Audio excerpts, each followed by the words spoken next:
வணக்கம், வாழ்க வளமுடன்.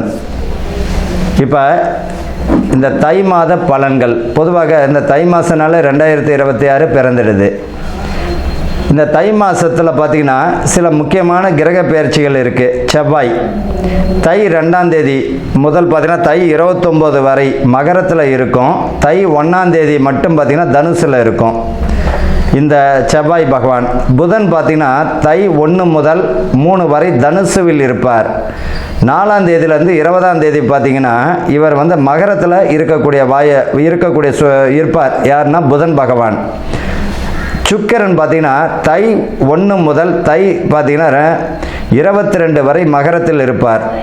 யாருன்னா சுக்கிரன் பகவான். தை 23 முதல் மாதம் முழுவதும் கும்பத்தில் இருக்கக்கூடிய வாய்ப்பினை பெறுகிற இந்த சுக்கிர பகவான். சூரியன் தை 1 முதல் மாதம் முழுவதும் மகரத்தில் இந்த சூரிய பகவான் இருப்பார். இப்போ பொதுவாகவே இப்போ கிரகங்களுடைய பெயர்ச்சிகள் பார்த்தோம். இப்போ பொதுவாகவே பார்த்திங்கன்னா யாருக்கு இந்த வருஷம் நல்லா இருக்குது? பார்த்திங்கன்னா மிதுனம், கடகம், துலாம், மகரம், கும்பம், மீனம் இவர்களுக்கு பொறுத்த ரிஷபமும் சொல்லலாம். ரிஷபத்திற்கும் நல்லா இருக்குது. இந்த 2026 பொதுவாகவே இவர்களுக்கு சுப பலன்கள் தான். யார் கவனத்தில் இருக்கணும்? அடுத்த ராசிக்காரங்களும் கவனத்தில் இருக்கணும். இவங்களை பொறுத்த வரைக்கும் ஐயா சிம்ம ராசிக்கு நல்லா இருக்குன்றாரு அப்படின்னா அட்டம சனி ஓடுது. பொதுவாக 12 ராசிக்காரர்களுக்கும் ஏதாச்சும் ஒரு சனி பகவானுடைய பிடியில் தாங்க இருப்பாங்க. 7.5 சனி, அஷ்டம சனி, அர்த்தாஷ்டம சனி, விரய சனி, இந்த மாதிரி ஏதாச்சும் ஒரு சனி இருக்கும். இல்லைன்னா அவர்கள் பார்த்திங்கன்னா இந்த சனியினுடைய திசையாவது இருக்கும். அப்போ தன்னுடைய வாழ்நாளில் பார்த்திங்கன்னா இவர்களை பொறுத்த வரைக்கும் 65-70 ஆண்டுகள் இந்த சனி பகவானுடைய தாக்கத்தில் இருக்கக்கூடிய சூழ்நிலை உண்டு. சனி பகவான் நீதிமான் இல்லையா?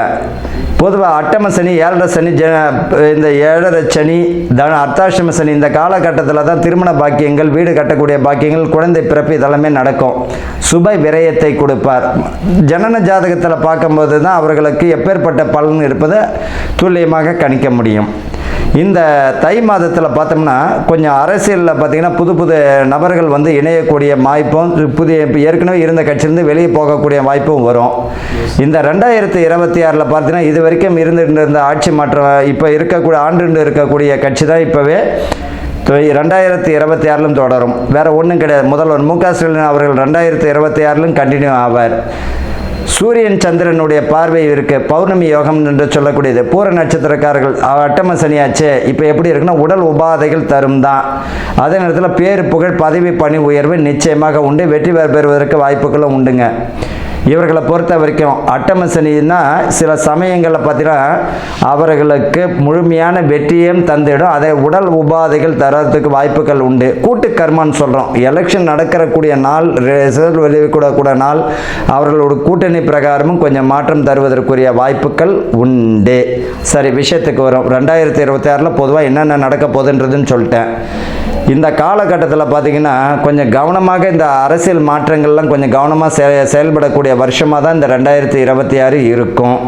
பெண்களுக்கு பார்த்திங்கன்னா நல்ல நிறைய சலுகைகள் கிடைக்குவதற்கு வாய்ப்புகள் உண்டு. பெண்களுக்கு, மாணவர்கள் பார்த்திங்கன்னா படிப்பில் பார்த்திங்கன்னா நல்ல ஒரு முன்னேற்றமான சூழ்நிலை, புதிய கல்வி திட்டமெல்லாம் வழிவகுப்பதற்கும் வாய்ப்புகள் தரும். அதே போல் பார்த்திங்கன்னா இந்த 2026 கோயில் கும்பாபிஷேகங்கள் பார்த்திங்கன்னா இந்த 2025 முடிந்திருந்தாலும் சொச்சம் ஏதாவது இருந்தாலும் அதுவும் கும்பாபிஷேகம் முடிக்கப்படும்.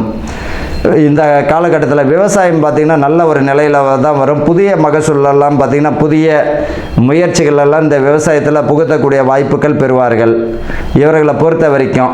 அது மட்டும் இல்லை, இந்த 2026 யார் போலி ஜோதிடர், யார் திறமையான ஜோதிடர் என்றதையும் காட்டியும் கொடுப்பார். அதையும் நீங்களே பார்க்கலாம். பொதுவாக ஒரு ஜோதிடர் அப்படின்னா சொன்னது நடக்கணும், நடந்தது சொல்லணும். புரியுதுங்களா? அதுதான் உண்மையானது. அதனால் இந்த 2026 போலி சாமியார்கள், போலி ஜோதிடர்கள் இந்த மாதிரியான காட்டியும் கொடுப்பதற்குரிய வாய்ப்புகள் உண்டு. அவர்களுக்கு அசிங்க அவமானமும் கூடிய சீக்கிரத்தில் வரக்கூடிய வாய்ப்புகள் உண்டு. இது பொதுவான பலன் தான். அன்பர்களுக்கும் நேயர்களுக்கும் ஆனந்த வணக்கங்கள். விருச்சிக ராசிக்காரர்களுக்கு மிக அற்புதமான மாதம் தான்.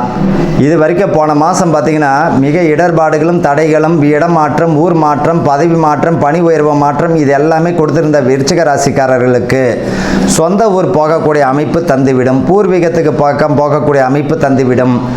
பதவி பணி உயர்வுக்குரிய வாய்ப்புகள் உண்டு. பணம் விஷயத்தில் கவனமாக இருக்கிறது நல்லது. புதிய முயற்சிகளில் ஈடுபாடு, அதில் வெற்றி அடைவீங்க. அரசியல் பிரமுகர்கள் பார்த்தீங்கன்னா ஆளுமை மிக்க அரசியல் பிரமுகர்களுக்கு பதவியோ அல்லது பணி உயர்வு தந்துவிடும். புதிய பொறுப்புகள் வழங்கக்கூடிய காலம் இந்த தை மாதத்தில் உண்டு. அதை பயன்படுத்திக்கோங்க.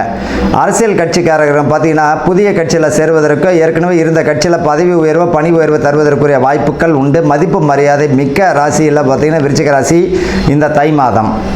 இவர்களை பொறுத்த வரைக்கும் வாய்ப்புகள் கூடி வரும், பயன்படுத்திக்கோங்க. திருமணம் தடை தாமதம் இதுவரைக்கும் இருந்தவங்களுக்கு இந்த தை மாதத்தில் வரன் அமையக்கூடிய வாய்ப்புகள் உண்டு. அதை பயன்படுத்தி கொள்வதும் நல்லது.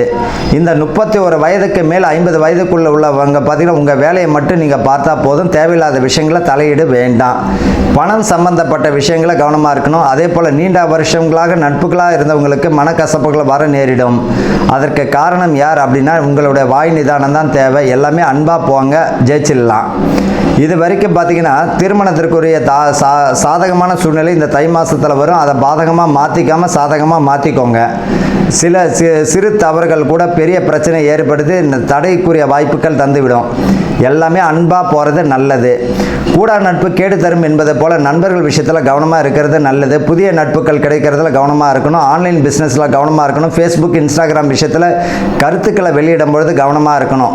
இந்த விருச்சிக ராசிக்காரர்களுக்கு பணியில் இருக்கிறவங்க பதவி உயர்வு பணி உயர்வு தந்துடும். கூடவே பணி சுமையும் அதிகமாகிடும். மன உளைச்சலுக்கு இந்த மாதம் ஆளாகக்கூடிய ராசிகளில் யார் அப்படின்னா இந்த விருச்சிக ராசிக்காரர்கள் தான். மன உளைச்சலுக்கு ஆளாகக்கூடிய ராசிகளில் யாருன்னா விருச்சிக ராசிக்காரர்கள் தான். மனம் பார்த்தீங்கன்னா தெளிவடையணும். தேவையில்லாத விஷயங்களை நம்ம சிந்தனையெல்லாம் போட்டுக்கிட்டு அசை போடாதீங்க. அதை விட்டு ஒழிஞ்சிட்டு உங்கள் வேலையை மட்டும் பாருங்கள்.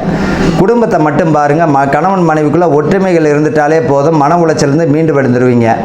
வேலை விஷயத்த வேலையில் மட்டும் காட்டுங்க. இப்போ குடும்பத்தை விஷயத்த குடும்பத்தில் மட்டும் காட்டுங்க. அங்கே இருக்கிறது இங்கே தூக்கின்னு வந்து போட்டு இங்கே இருக்கிறது அங்கே. அதே போல் குடும்ப ரகசியங்களை ரகசியமாக வச்சுக்கிறது நல்லது. உற்றார் உறவுகளும் தெரியப்படுத்தும் போது அதுவே உங்களுக்கு பாதகமான சூழ்நிலை தந்துவிடும். அசிங்க அவமானத்தையும் கொடுத்துடும். அதில் கவனமாக இருக்கணும். பிள்ளைகள் வழியில், பெண் பிள்ளைகள் வழியில் பார்த்தீங்கன்னா திருமணத்திற்குரிய பாக்கியங்கள் வந்துடும். குலதெய்வ வழிபாடு ஏதாவது குறைகள் இருந்தாலும், வழிபாடு குறைகள் இருந்தாலும் அந்த வழிபாட்டை நிறைவேற்றுறது நல்லது. இந்த ராசிக்காரர்களை பொறுத்த வரைக்கும் இந்த தை மாதம் மிக அற்புதமான மாதமாக இருந்தாலும் கவனமுடன் செயல்படக்கூடிய மாதமாக இருக்கும். அரசியல் பிரமுகர்களுக்கு மிக அற்புதமான காலமாக இருக்கும். யூனிஃபார்ம் சம்பந்தப்பட்டவர்களுக்கு பதவி உயர்வோ பணி உயர்வோ அல்லது புதுசான தொழிலில் பதவி மாற்றங்கள் கிடைப்பதற்கு, இடமாற்றம் கிடைப்பதற்கு வாய்ப்புகள் உண்டு. விருச்சிக ராசிக்காரர்கள் பார்த்தீங்கன்னா இந்த அரசு பிரமுகர்கள், அரசு அதிகாரிகள் கைவிட்டல் எதாக இருந்தால் காட்டியும் கொடுத்துருவார், தெரியவும் படுத்திடுவார். சூரியனை போன்று பிரகாசனமாக உலகத்துக்கே தெரியவும் படுத்திடுவார். அதில் கவனமாக இருக்கணும். கூட நட்பு கேடு தரும் என்பதை போல எதை சொல்லணுமோ அதை சொல்லுங்கள். தேவையில்லாத விஷயத்தை எல்லாத்தையும் சொல்லிக்கிட்டு அதுவே உங்களுக்கு பாதகமான சூழ்நிலை தந்துவிடும். இவர்கள் பார்த்தீங்கன்னா உங்களுடைய வீட்டு பக்கத்துலையோ அல்லது எங்கேயாவது ராமர் கோயில் இருந்ததுன்னு வச்சுங்க. மேக்சிமம் பார்த்தீங்கன்னா பெருமாள் கோயிலில் பார்த்தீங்கன்னா ஸ்ரீ ராமச்சந்திரமூர்த்தி இருப்பார்.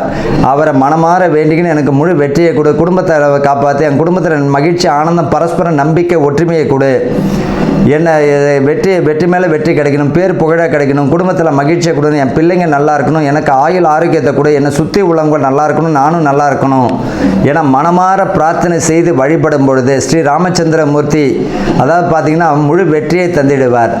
அற்புதமான ஒரு கடவுளில் ராமச்சந்திரமூர்த்தியும் ஒன்று. அதை இவர்கள் துலாம் ராசிக்காரர்கள் கடைபிடிக்கும் பொழுது அது எந்த கிழமையாக வேணாலும் இருக்கலாம். செவ்வாய்க்கிழமை, வெள்ளிக்கிழமை மிக சிறப்பாக இருக்கும். சனிக்கிழமையில் ஆனந்தத்தை கொடுத்துடும். வாழ்த்துக்கள். வாழ்க வளமுடன்.